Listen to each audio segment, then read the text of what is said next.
Y'all have been talking about the spiritual life and like the different phases of the spiritual life and the progression up, and I got lucky because I got the final phase and I got the best one of all. So today I'm going to talk to you about the best thing in the whole wide world, because what I'm going to talk about is the result. No, not the result, the aim, the goal, what it is we're aiming for. And what I discovered is a lot of times in our spiritual life we don't know what we're aiming for. And in anything in life, like you start a new job. And when you start a new job, you sit down with your boss, and your boss says, where do you want to be in 1 year, in 5 years, in 10 years? Like you have like a path that you want to go. Maybe not precisely, but you know, like one day I want to be a CEO. Or one day I want to be like, you know, whatever it is that you are, a head janitor, or whatever, okay? You have something that you're like aiming for. But unfortunately, in our spiritual lives, we don't have that. In our spiritual lives, this is kind of piggybacking off the retreat for those who were there last week, we usually talk about like, we just want to exist, we don't want to mess anything up, and just kind of like, we're just kind of content and satisfied to just not mess up stuff. But we're not aiming to get somewhere. What I hope today we can change that a little bit. And we can figure out what it is we're aiming for. Because as the expression says, if you aim for nothing, you will hit it every time. You ever heard that one, right? If you aim for nothing, you will hit it every single time. And too many of us are that way in our spiritual life. What I want to talk about today is I want to talk about the top of the mountain. What's the top of the mountain look like? All of us in our spiritual life, we're climbing a mountain. What's at the top of the mountain? And what is life like at the top of the mountain? What's the pinnacle of our spiritual life? Anytime I talk about the highest, like for me, I always go Psalm 23. To me, Psalm 23 is the pinnacle. If I can achieve Psalm 23, this is what life is like at the top of that mountain. King David says the following. When you're at the top, the pinnacle of spirituality, you say things like, "The Lord is my shepherd." And what's included in "the Lord is my shepherd"? It says, "I shall not be in want." You know what that means? You know what that means, I shall not be in want? It means I want nothing. I don't want anything. Like, okay, here, magic genie. Go ahead, ask for anything. King David, "Lord is my shepherd." I don't want anything. I'm good. I'm content. Wow. Keep going. "He makes me lie down in green pastures. He leads me beside quiet waters. He restores my soul. He guides me in the paths of righteousness for his name's sake. Even though I walk through the valley of the shadow of death, I will fear no evil, for you are with me, your rod and your staff, they comfort me." To me, this is the highest, where the Lord is my shepherd. He provides my needs. He gives me rest. He guides my path. And no matter what comes along my way, even if I walk in the valley of the shadow of death itself, I fear nothing. Why? Because God is with me. He's my shepherd. He's my leading. He's everything for me. This is what I want. And if I had to define this life, okay, always hold this up as what you're trying to aim for. But if we had to kind of dumb it down to get to like one word of like what we're aiming for, the life of the Lord is my shepherd, I would say that life is characterized more than anything else by trust. The pinnacle of the spiritual life is when the trust between me and God is 100% perfect, and I trust him entirely for everything. And then I truly say, he's my shepherd, I want nothing, I need nothing. A couple years back, we just had our Passion Retreat last weekend. 2 years ago, Passion Retreat, for those who remember, was TGIF, okay? And this was the theme verse that we spoke about. It was all about this issue of trusting. Okay, he was talking about trusting God in full, and it said, "Those who trust in the Lord are like Mount Zion, which cannot be shaken, but endures forever." And if those were there at the retreat, what we're talking about there is the one who truly trusts in the Lord fully is invincible. Is invincible. Is invincible. He's unshakable. Nothing can shake the person who's really trusting in God to that degree. Imagine a mountain. Imagine a mountain. little help from the people back there. Something happened. You might have hit a button. You with us, Mark? There you go. There you go. Something's going on in the back. It's okay.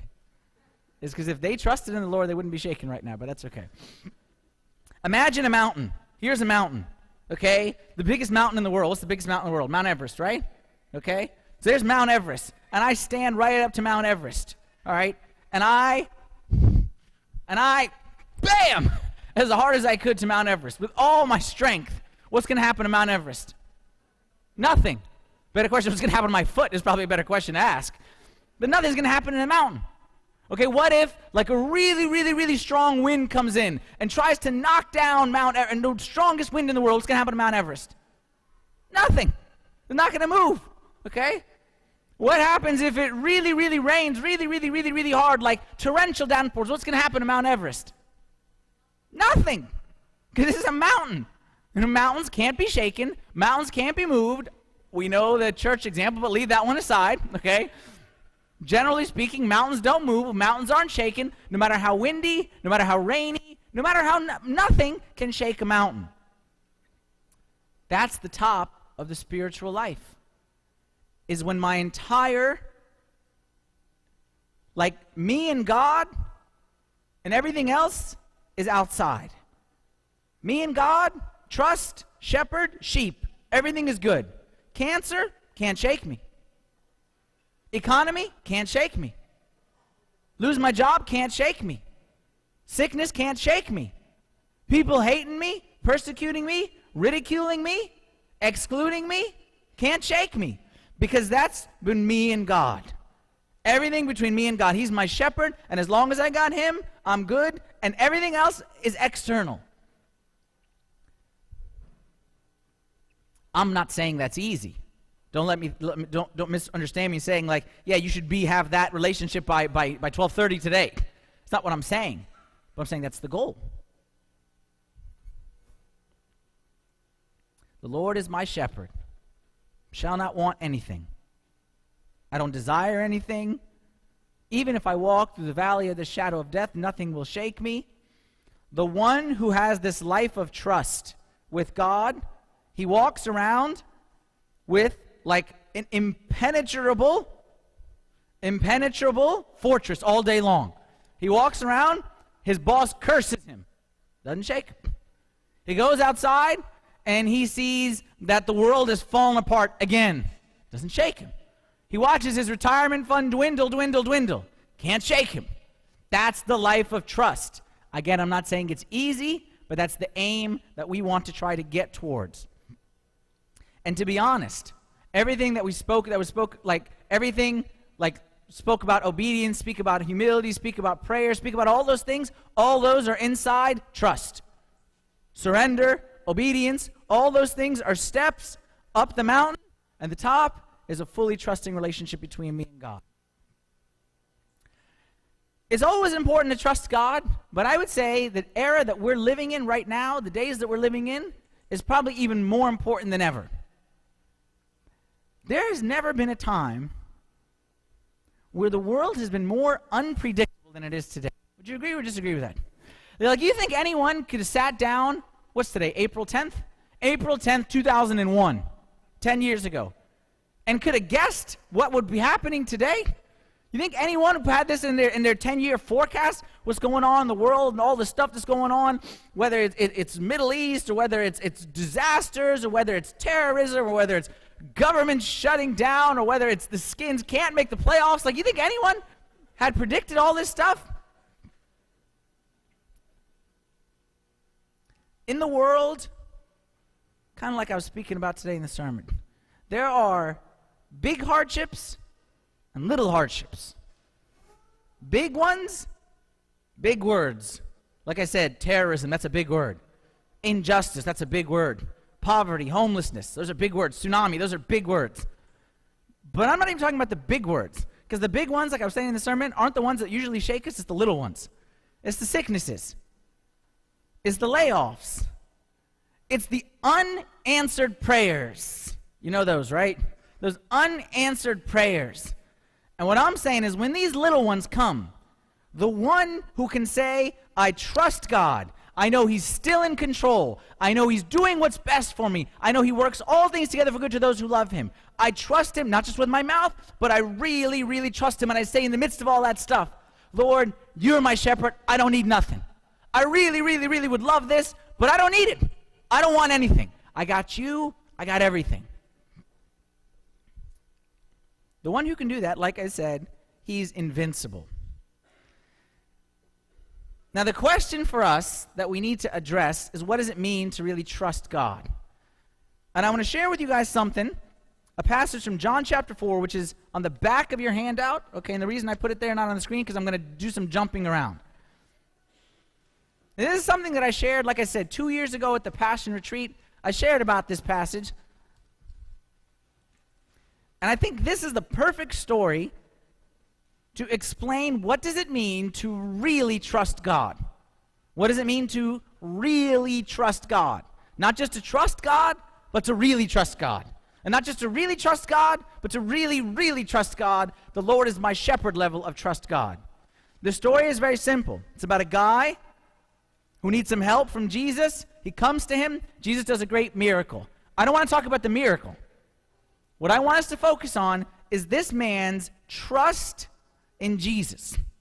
And the word that's used in this biblical passage here, it doesn't use the word trust, it uses the word believe, okay? That he believed in Jesus, okay? But same concept, because we're going not just belief, but like it's talking about like he believed in him. So I want to read this story, and I want you to tell me when in this story, at what point in time in this story, did this man trust Jesus? Did he really believe in Jesus? John chapter 4, verse 46. So again, Jesus came again to Cana of Galilee, where he had made the water wine. And there was a certain nobleman whose son was sick at Capernaum. When he heard that Jesus had come out of Judea into Galilee, he went to him and implored him to come down and heal his son, for he was at the point of death. Then Jesus said to him, unless you people see signs and wonders, you will by no means believe. The nobleman said to him, Sir, come down before my child dies. So Jesus said to him, Go your way, your son lives. So the man believed the word that Jesus spoke to him, and he went his way. And as he was now going down, his servants met him and told him, saying, Your son lives. And he inquired of them the hour when he got better, and they said to him, Yesterday at the 7th hour the fever left him. So the father knew that it was at the same hour in which Jesus said to him, Your son lives. And he himself believed, and his whole household. This again is the second sign Jesus did when he had come out of Judea into Galilee. Y'all got the story, right? When did this guy believe in Jesus? When did he believe? When did he believe? Shout out a verse. When? 41? 46. Okay, someone says 46. Any other options? 53. So he didn't believe in 46, believed in 53. Okay, anyone else? 47. Another option on the table. Anyone else? You have to throw 50 in because 50 is the first time it says he believed in him, okay? So even if you know that's not the right answer, you got to throw it in there, okay? You got to be logic. What's the right answer? Basically, y'all gave me three options. Y'all said at the end, y'all said at the beginning, I'm going to tie 46 and 47 together, and then someone said in the middle. What's the right answer? When did he believe?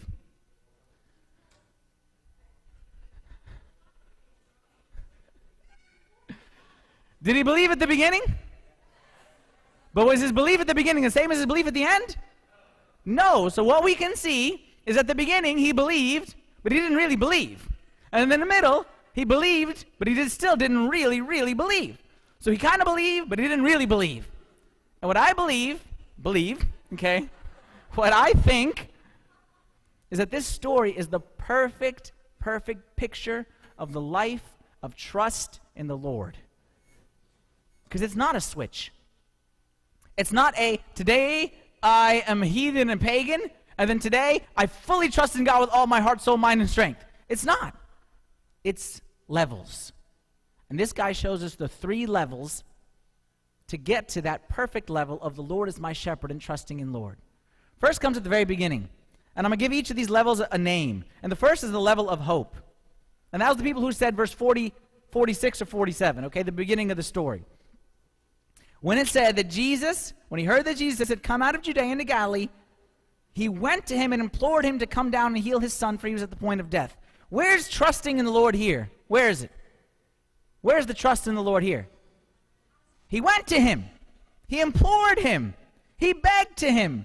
Said, please, Lord, please, I beg you, my son is dying. He couldn't have done that unless there was a certain level of belief, certain level of, this guy has the answers.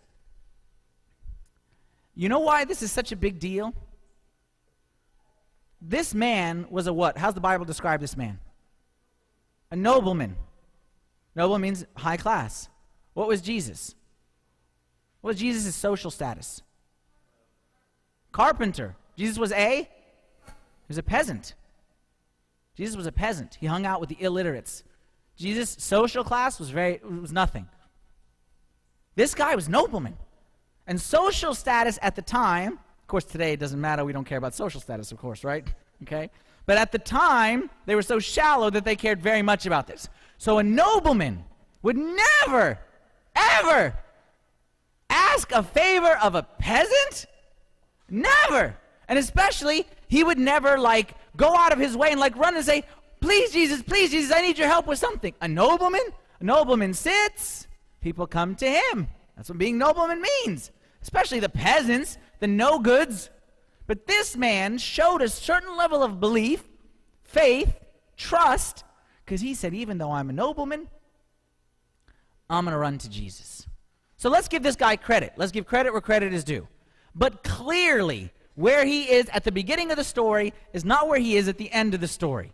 And I would say this first level, this level of hope, isn't so much about belief in who Jesus is, as much as what I would say it is in lack of belief in everything else. And what I mean by that is, I don't think this guy woke up one morning, saw his child sick, and said, I need to find Jesus. I don't think that's what he said. What do you think he most likely said first? My child is sick. First thing I need to do is go to the doctor. So he went to the doctor. And what did he do with the doctor? He implored the doctor, please heal my child. Doctor said, I can't do anything. So what did he do next? He went to the magicians, the sorcerers, okay? And he implored them and said, please, I beg you, fix my child. Do anything, voodoo, anything you got. And they said, sorry, sir, we can't help. And then he went called Oprah, okay, or Dr. Phil, okay, or one of those people and said, please, I beg you, I got nothing. And no answer, no answer, no answer. Finally, he heard Jesus is coming, and he runs to Jesus and says, Jesus, I'm at the end of my rope. I got nothing else. I'm hoping you got something for me.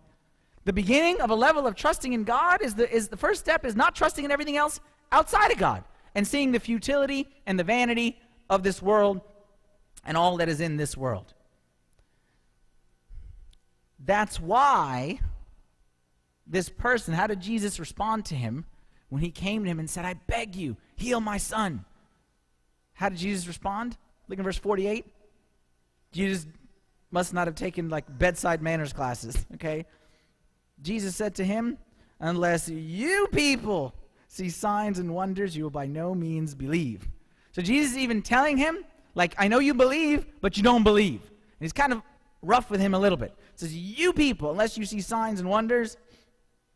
But again, the nobleman in verse 49 shows this belief. He says, please come down before my child dies. First level that we need to get to the top of the mountain is hope. And that hope is based on all the futility here. Let me give Jesus a try, and let me see what can happen with him.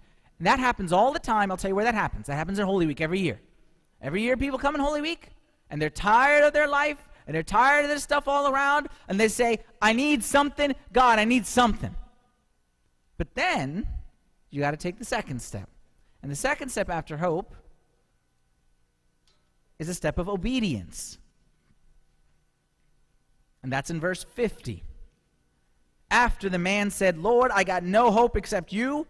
I'm begging you. Jesus said to him in verse 50, go your way, your son lives.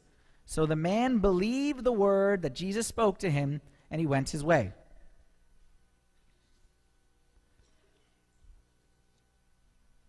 Did the man fully believe? Did he have full faith and trust? The Lord is my shepherd, I shall not want. Was he at that level? No, but let's give credit where credit is due.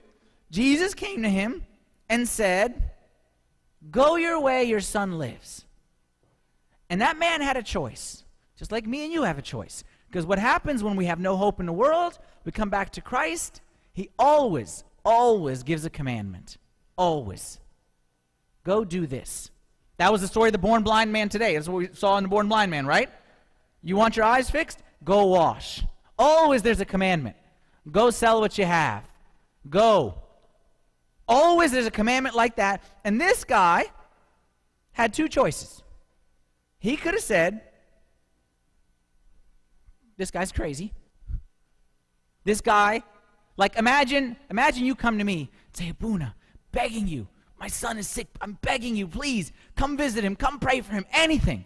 And I say, yeah, go your way, your son lives. Yeah, he's fine. Yeah, what's his name? Oh yeah, he's fine. Yeah. Like, come on, ask me his name, okay? Like, pretend you care for a minute or two. Like, do something, okay? Come visit, anything. But Jesus just said, go away. Your son is fine. He could have said, this guy's crazy. He could have said, this guy just totally blew me off. He could have said any of those things. Or, what he did is, what it said is, he believed. What he did is he left. Did he fully believe at this time? No, but he believed enough that he was willing to take a chance and say, okay, Jesus said this, I don't really get it, I'm not sure, but okay, I'll give it a try. Level of obedience is belief in the Word of God. That's what it said. It said he believed the word that Jesus spoke to him. Meaning, believing in the commandment.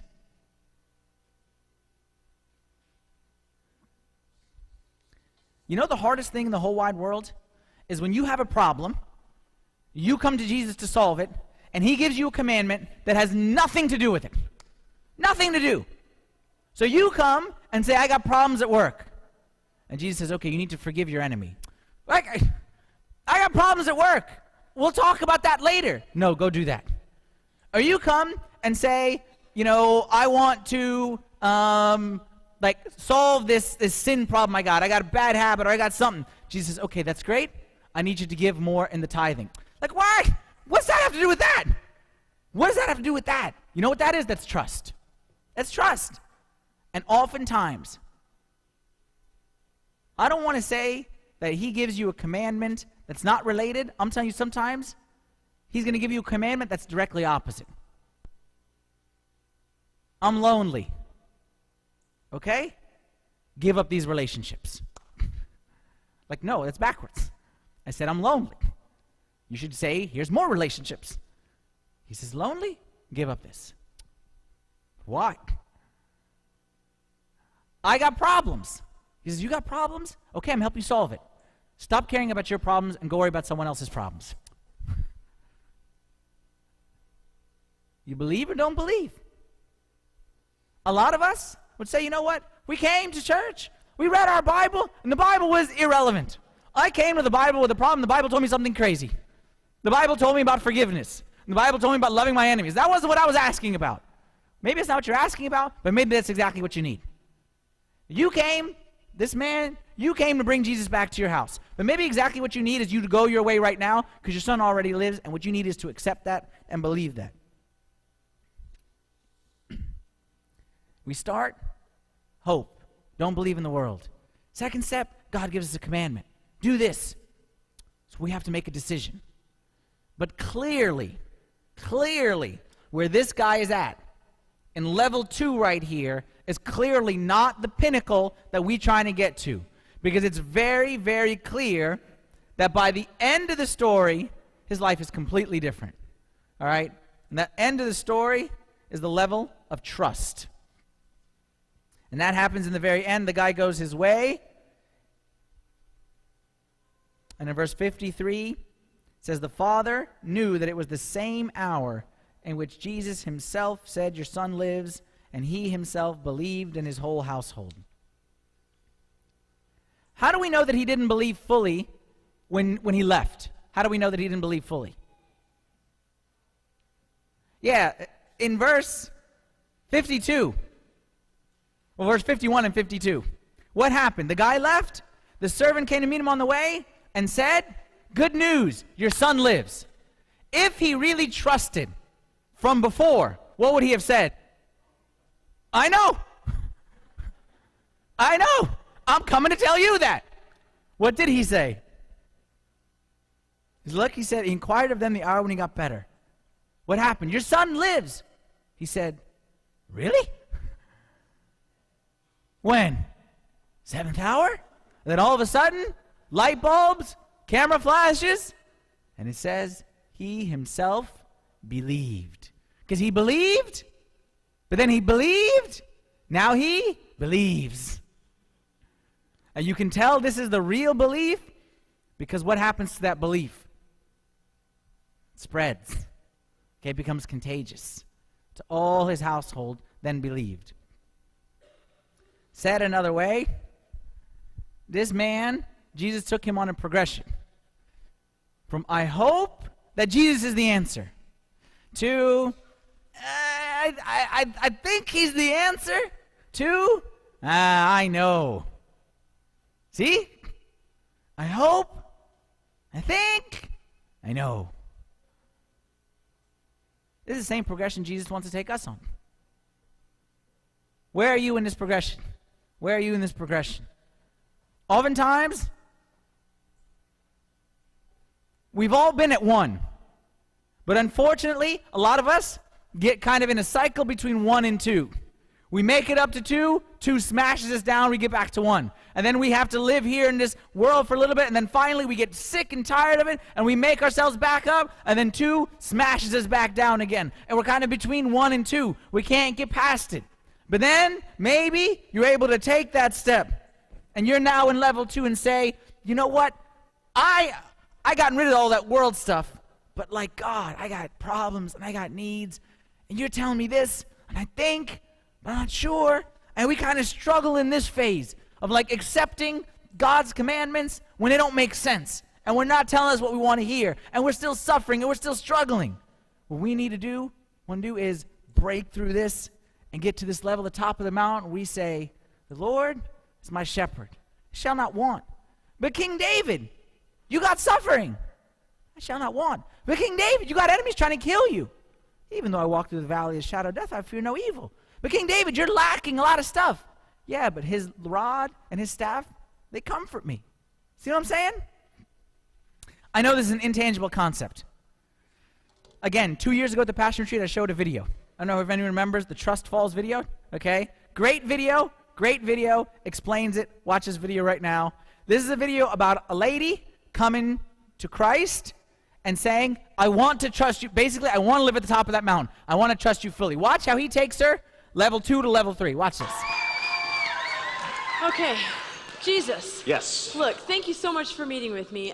Yeah. You know, I have been thinking a lot about my relationship with you, and I think I figured out what my problem is. Your problem? Yeah. Well, I just thought, I don't know, I felt like I should at least, share it with you and let you know. Yeah, please. Okay. Well, Jesus. It's, you see, the problem is that I don't trust you very much, you know? You don't trust me? Right. I mean, when I say I don't trust you very much, really what I mean is like, I don't trust you at all, you know? And I don't know, Okay. I wish that I did, but it's like, I don't know, you tell me to do something and it just doesn't make any sense, you know? And then things they just get all messed up in my head. I can teach you how to trust me if you want to learn. Really? Yes. Do you have a book or something? Well, yes. Okay. But I have an exercise. Oh. And I think it'll really help you. Oh, really? If you want to try it. Yeah, I mean, I'd love to trust you. I just don't, you know? So... Okay. I think you're going to do well. Okay. Just stand here. Oh, okay. Face this direction. Oh, all right. Okay? I will stand behind you. Oh, okay. All right. Now, Kathleen. Jesus, hey. Hey. Hi. Okay. Turn around. Oh, yeah, right. Yeah. Okay, got it, yeah. Kathleen. Yeah. Do you trust me? Okay, short-term memory, Jesus. Jesus, remember just like, I don't know, 10 seconds ago I told you that I don't trust you? Yes. Yeah, well, I still don't trust you. I mean, I don't know if you were supposed to do something like mud on the eyes or something. I'm not sure, but I Okay. missed it, Well, this is all part of the exercise, all right? This is practice. What do you mean? Well, whenever I ask you if you trust me, Yeah. I want you to automatically say, yes, Jesus, I trust you. Even though I don't? It's practice. Practice. Yeah. Okay. You can do it, okay? Okay. Do you trust me? Yes, Jesus, I trust you. Good. Okay. Now, relax. Oh, all right. Take a deep breath Okay. and fall back. You just mean like, woo! Is that what we're talking about here? That's what we're talking about. Uh-huh. Just, woo! All right. Okay. Fall back. And then what? Then what? Yeah. Well, you know what your part is, right? Yeah. I mean, you said face this way and then fall back. Fall back. Okay. Now, the rest of it. Yes, the rest of it. Go ahead. The rest of it, Uh-huh. you don't need to be concerned about. Oh, good. But you know what? It's like the rest of it that I'm really concerned about. So Right. if we could just go ahead and talk through that, we can continue. Okay, Go ahead. Kat, I Yeah. want you to Right. do your part. Yeah, okay. I will take care of the rest. Right, I know. After all, you do trust me, right? Yes, Jesus, I trust you. Good. Okay. Now fall back. What? This is crazy. Hey, wait. Okay, what about if I put my arms up in case somebody wants to catch me? Huh? Like a little trust fall? Is that what we're doing here? Oh, well, if it helps you to put your arms up, Yeah? you go right ahead. Okay. All right, this is good. All right, here I come. Here we Okay. go. Okay.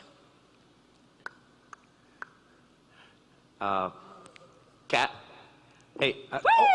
Yeah! oh. Okay. Oh. Jesus, that was really cool. Okay, so what do you want to do now? Let's try it again. Oh, sure, okay. Yeah, this time, Uh-huh. stand here with your feet planted, Oh, right. okay? Well, No walking backward. Okay. And no looking behind you. But you know what? I just looked back for a second, and you were so far away. I thought, he's never going to catch me back there. So I wanted to make it easier for you, and get a little closer just for you. So. Kat, you realize that I'm Jesus, right?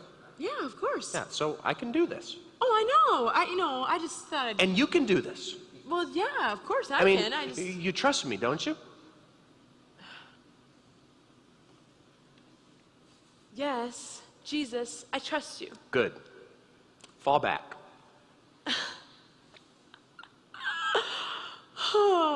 Okay, you know what? I can do this.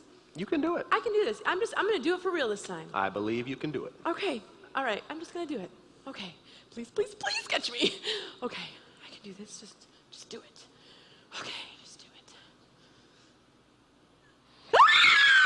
Whoa, Jesus! Yeah! Oh, man. I mean, I was falling for like a long time, and then like right at the last minute, you were like, woo! It was like so sweet. Oh, man, okay. Where can I throw up? I'm feeling no. woozy. What? I just, No. Save that for later. Oh, okay, Yeah. okay. Ooh, push it Kat, down. Yeah. you're a natural. Really? Yeah, you're ready for level 2. Level 2? Let's step it You're up. right. Okay, here I come, baby. Woo! Okay. Oh. Yeah. Whoa. Whoa. Jesus, what are you doing? You are way too close. This, not a challenge. Oh. You're funny. Okay, back up, all right? Here All we right, go. Kathleen, this one is a little bit different. Okay. Okay? Yep. This time, stand in the same place, Okay. but face me. Face you? Yes. That seems easier, but whatever, you're Jesus. All Here right, we here's go. what we're going to do. You got to stop doing that, all right? What? Wait for my signal. Oh, right. The Jesus signal. Okay, I'm sorry. I don't know what I was thinking. I'm sorry. Yes, wait for the Jesus signal. Yeah, okay. All right. Okay. Do you trust me? Ooh, yes, Jesus, I trust you so much. Great. Yeah. Fall back.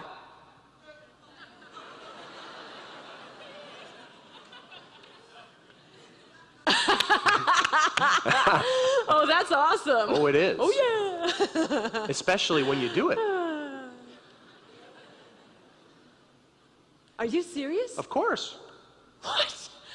Okay, Jesus, I don't mean to bring this up to you, because you're Jesus, but you see over here? Yeah. Yeah, there is nobody over there, okay? So Well, you need to come stand over here. I know it looks that way to Looks you. that way. It is that way, Jesus. You can see that there's no one over there. Kathleen, Let your faith overcome your fear. You know what? And fall back. I have a great idea. Why don't you tell me what you're going to do, and then I'll do it. It doesn't work that way. I need it to work that way, Jesus. Seriously. I mean, are you going to run over there really fast like Superman, you know? Or like a miracle? Poof, a bed, you know? I mean, come on. You can do that. Look, you didn't know I was going to catch you the first time, but you still fell. Of course not, but you're behind me. That makes sense, you know, but this is just crazy. No, Ken, it's not crazy. You're capable. But Jesus, when I came out here, I didn't trust you at all. That's right. But now I trust you so much. Oh, and but there's so much more to do. That's just kind of enough, because, I mean, before I just felt lousy, but now I just feel so great, you know? No, Kat, you're not done yet. Maybe I should start a trust ministry. That's a great idea, Jesus. What? Thank you. Oh, You're not even listening to me. That is so great. I will teach other people Kathleen, how to trust you. That's a great idea. I want to take you to the next place. I want to help you grow. That's just so great. Kat? I am the greatest. What? I am the greatest because I obviously trust Jesus the most. So, you're not listening, what Kat. I'm going to do... Did y'all catch the difference between level 2 and level 3?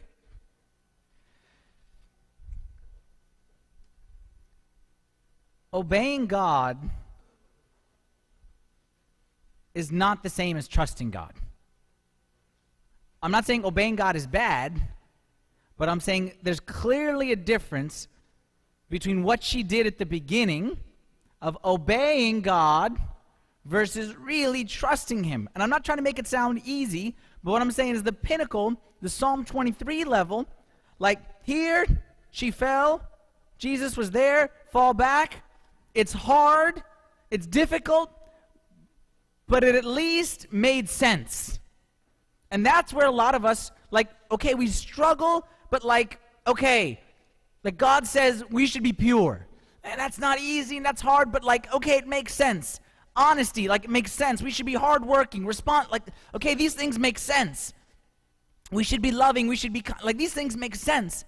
But what happens when we get to a point where the commandment doesn't make any sense? And it's, like I said, the exact opposite. That anyone, okay, can convince themselves, okay, if I fall back, I don't know what Jesus is going to do, but I can kind of add 2 plus 2 together and figure out that he's probably going to catch me. But what happens when he's in front of me and says fall back that way, and there's no way that my mind can wrap around the idea of what's going to happen? Trusting God is level 3, is where we live in a place where regardless, like the Bible says, that we walk by faith, not by sight. That even though my eyes see that there is no possible way that Jesus can catch me, I know he'll catch me. It isn't easy. Trusting God is a wide open, like, it's like a blank check. Obeying God is like, okay, he tells me this. Obeying God, here's what obeying God is. It's kind of command by command. Jesus says, leave this. I take that command. I evaluate it. I look at it and I say, okay, I check mark this one. Okay, I'm going to do this. And then Jesus comes and says, okay, do this. I look at it. I evaluate it. I say, okay, and I do it. You remember the rich young ruler in Matthew 19? Says, I've kept all these commandments from my youth. Okay, but clearly he didn't trust because he took a commandment. He said, okay, this makes sense. He did it. Took a commandment. This makes sense. He did it. Then Jesus came out of the blue and said, I'll give you one that doesn't make any sense. Sell everything that you have. He says, wait a minute. That doesn't make any sense. And how's that going to get me to where I need to get to? Sorry, Lord, that doesn't make any sense. Trust is when I obey before I even hear. The one who trusts doesn't listen and diagnose and then obey. The one who trusts opens up his Bible, and I'm going with whatever is inside regardless of what it says. The one who trusts, whatever it says inside, I've already obeyed. I've already obeyed. I'm going in saying, Lord, whatever it says here, I already surrendered. I trust. It ain't easy, but that's that life that we want to get to. I'm sure everyone here has heard me speak about a certain book that I, to this day, say is, other than the Bible, the best book I've ever read. Okay? And no book has affected my life more, and it's exactly about this subject. It's called Hinds Feet on High Places. I told you all about this book very, very, very many times. It's all based on a verse from Habakkuk chapter 3:19, which is the last verse of that book, which says, "The Lord God is my strength. He will make my feet like deer's feet. He will make me walk on my high hills." The premise of the book, without giving it away, raise your hand if you read this book. Raise your hand if you read it. Okay, very good. All right. Next time, I want to see everyone's hands go up, because this is the best book. And if you don't understand what it means to trust in God, you read this book, you'll understand. Even if you don't like it, you at least understand it. The premise of the book is as follows. It's an allegorical book. It's not like it's like a allegorical. Yeah, it's nice, okay? Okay? Meaning is like a character, and basically this character is like representing all of us. And then there is the shepherd. So basically, there's the girl, and then there's the shepherd. The shepherd is like Christ. This girl serves like underneath the shepherd for years and years and years. Every day, at the end of the day of work, the shepherd would go back up the mountain, and he'd live at the top of this mountain. And she lived down here in the bottom. And down at the bottom, it stunk. And she used to always think man, life would be great up there. So what she would try to do, she'd try to sneak up the mountain. She couldn't make it. She'd try to take her friends and climb. She couldn't make it. She kept trying, but she could never get up to the top of the mountain. So what she said is, I can't make it up there. It's just not for people like me. One day, in her level 1 of belief, of trust, she cries out to the shepherd. And she says, if only I could get up there to those high places. Shepherd appears to her and says to her, I've been waiting for you to say that.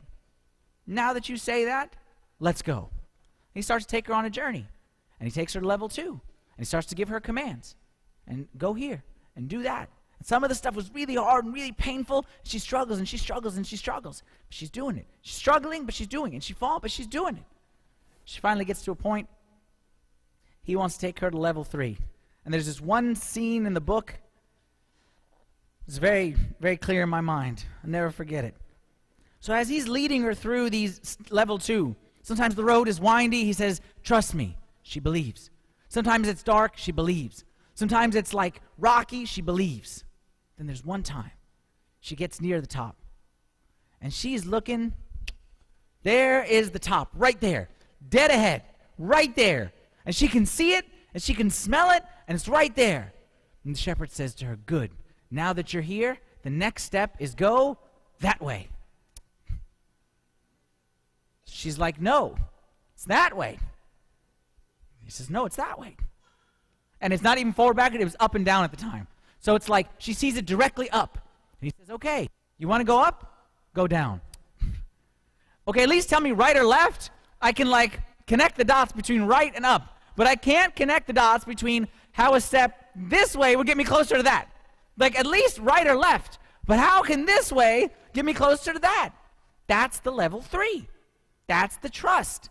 That's the level we want to get to, where no matter what he says, we trust.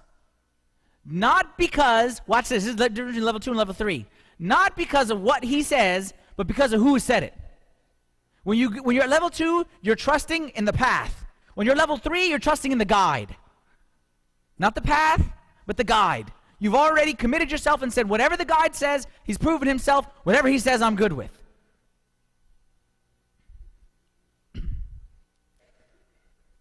The book teaches us the lesson that trust is the only way to get to the top of the mountain. The only way to get to the top of the spiritual mountain is trust. You can't figure it out on your own. You can't try harder. You can't just show up at Holy Week, attend a few services here and there, put a little bit of extra money in the money box. That ain't going to get you to the top.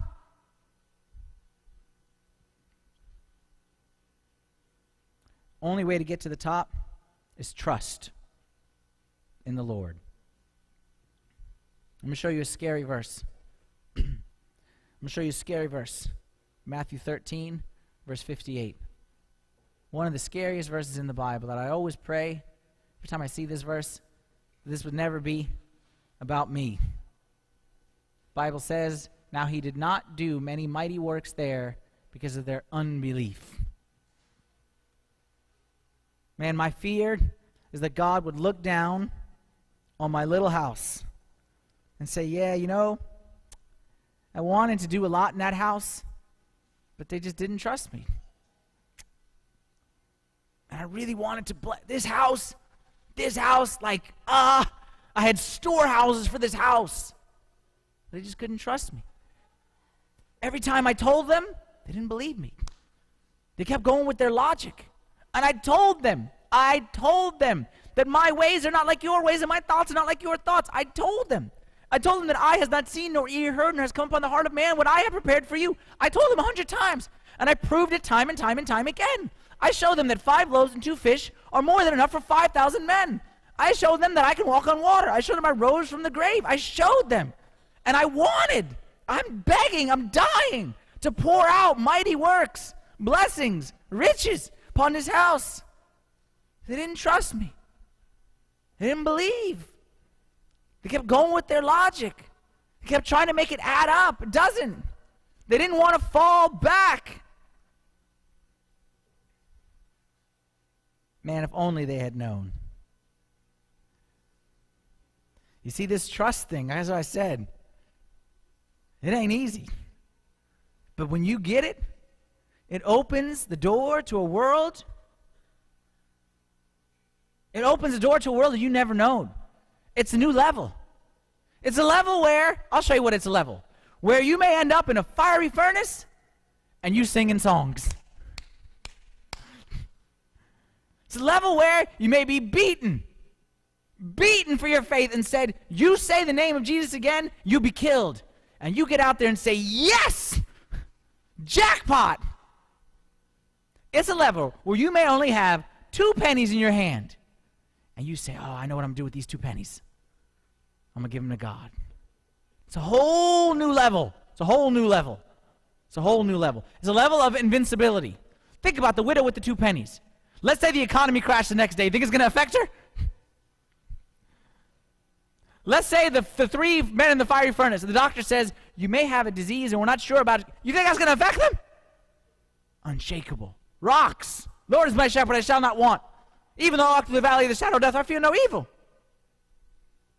Think the apostles would be scared if they got if a bully came up to them?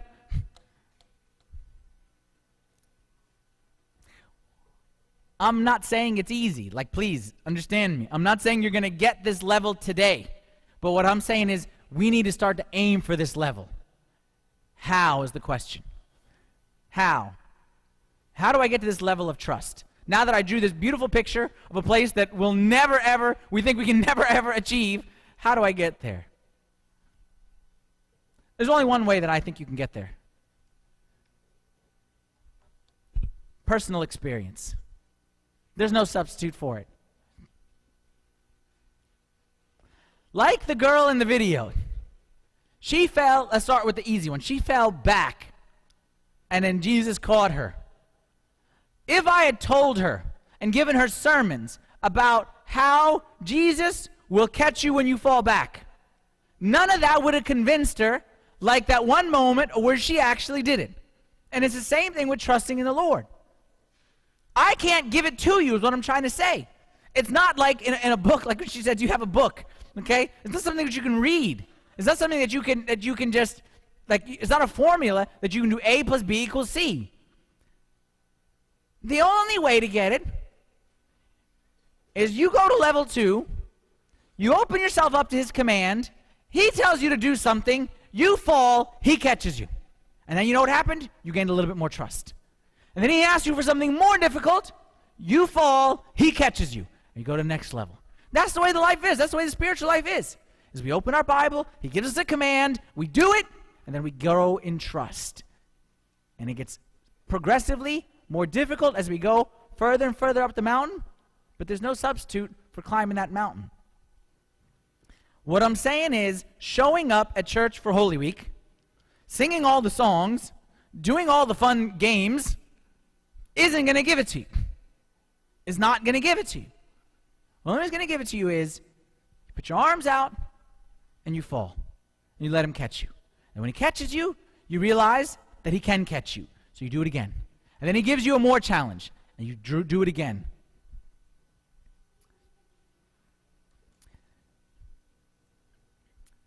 Trusting in the Lord, that he is your shepherd, believe me, is not big things. It's little things. It's not trust God with your whole life today. That ain't it. It's trust God with little things. It's those day-to-day falls. You're at work right now, I'm telling you, don't punch out until it's time to punch out. You're at home right now, I'm telling you, turn off your computer now. That you don't know what you're going to do, how you're going to pay the bills, I'm telling you, don't change those numbers on your tax form. It's those little trusts that make all the difference in the world. It's not big trusts, it's little trusts. His Holiness Pope Shenouda wrote a book called The Life of Faith, and in it he wrote the following. He's speaking about this life of faith and trust. And he says, the believer, meaning when you're at that level, the believer does not enter into an argument with God about his doing, but accepts all things, and it should be in confidence in God's wisdom and love. Meaning, whatever God gave me this day, God sent me a problem, and then he said, cast all your care upon me, for I care for you. I obey. And then God gives me a thorn in the flesh. He says, well, my grace is sufficient for you. Trust me. And I obey. It's those little trusts that eventually lead to the big ones. No one showed up on day one and went from an atheist to give his whole life to God like that. It doesn't work that way. Maybe in the movies, maybe in Hollywood. It doesn't work that way. The way you get to the top of that mountain is you take step after step. So all I'm challenging you to do today, I drew for you a picture.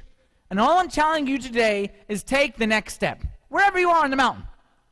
Wherever you are. Doesn't matter if you're level 1, level 2, somewhere in between. Doesn't matter. Just take the next step.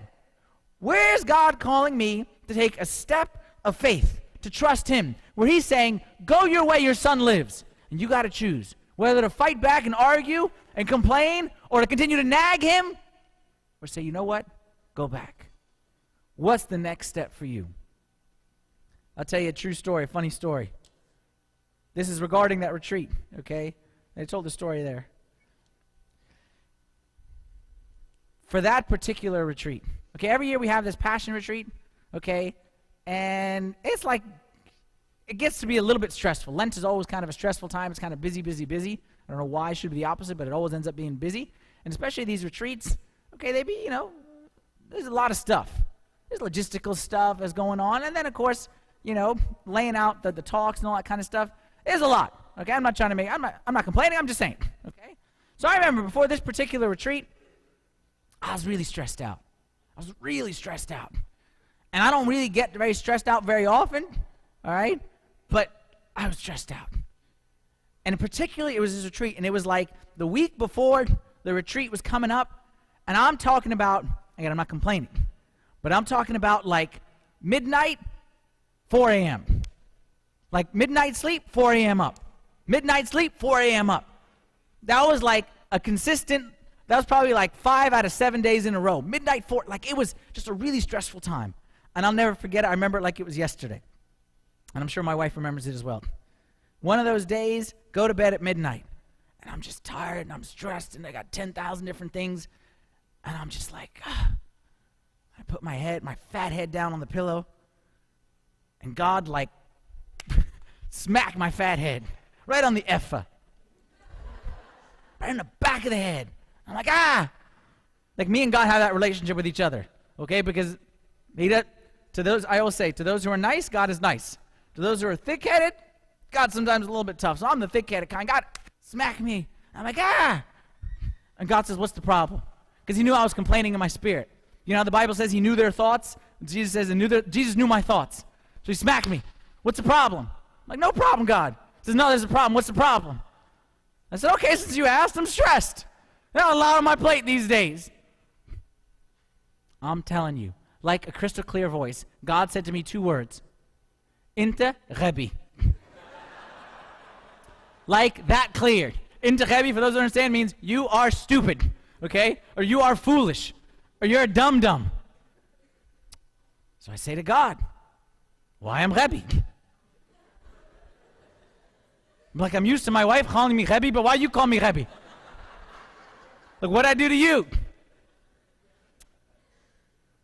So God says to me, you're stressed out, right? I said, yeah. He said, you feel overwhelmed, right? I said, yeah. He's like, this retreat is a lot for you, right? I'm like, yeah. He's like, what's the topic of the retreat? I say, trust God in full. I said, I am kind of heavy. I'm stressed out about a retreat about trusting in God. Think about that for a second. I'm stressed out about a retreat about trusting in God. So me and God had an agreement that moment in time. So I'm going to do my best.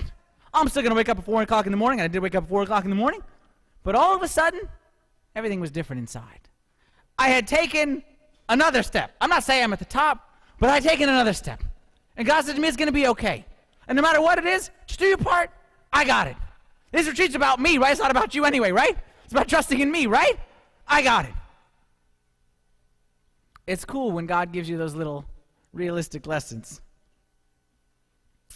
What I'm trying to say to you is that God, just like he had for me, God has a path for you to get up that mountain.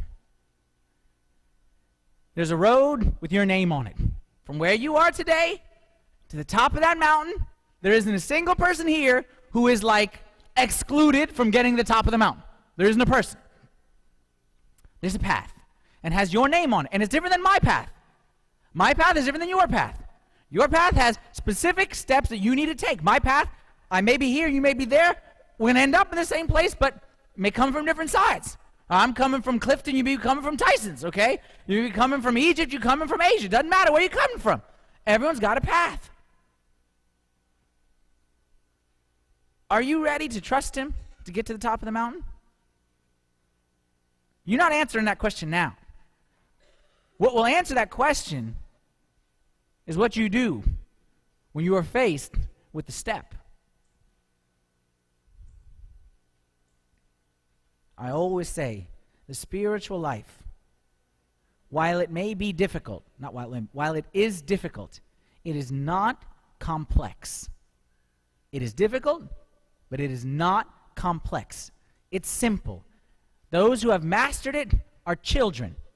So that's what the Bible says. The kingdom of heaven is like these. Spiritual life is, here's me, there's my daddy. My daddy says, come son, take a step. I say, yes, daddy. That's the spiritual life, right there. There's the spiritual life, right there. I just dumbed it down for you. Don't let anyone make you think it's complicated or you need PhDs to figure it out. Spiritual life is, I'm here, there's my daddy. My daddy says, come here, take this step. I say, okay, daddy, I trust you. And sometimes daddy says, okay, jump now. I say, oh, but daddy, I'm scared. He says, trust me. Come on, you can do it. And he holds my hand, and he catches me every time. That's the spiritual life. It ain't rocket science. It ain't brain surgery. It's trust. Mark chapter 9, verse 23. Jesus said to him, if you can believe, all things are possible to him who believes. What I challenge you today is keep your eyes focused on the top of that mountain. You're not there yet, but that's where you want to get. The Lord is my shepherd, I shall not want. He makes me lie down in green pastures. You read the whole psalm, read it every day. That's a great psalm to read. You got to memorize that psalm, especially the part about even though I walk through the valley of the shadow of death, I'll fear no evil, for you're with me. You got to memorize stuff like that. That's gold. Okay, that's stuff you got to memorize that stuff. You can't be walking around the world today without key verses like that. You need that. You need to read Psalm 23 every single day. You need to hold it up. That's where I want to get to. I'm not there yet, but Lord, what's the next step? And the Lord's going to say, jump. I say I can't. He says, jump. And you just keep on going with the Lord. And there's going to come a time where, like the lady in the video, where he's going to this way, he's going to tell you this way. But never, ever, ever, ever, ever forget that if you believe, all things are possible to him who believes. Okay? Let's stand up for a prayer, please.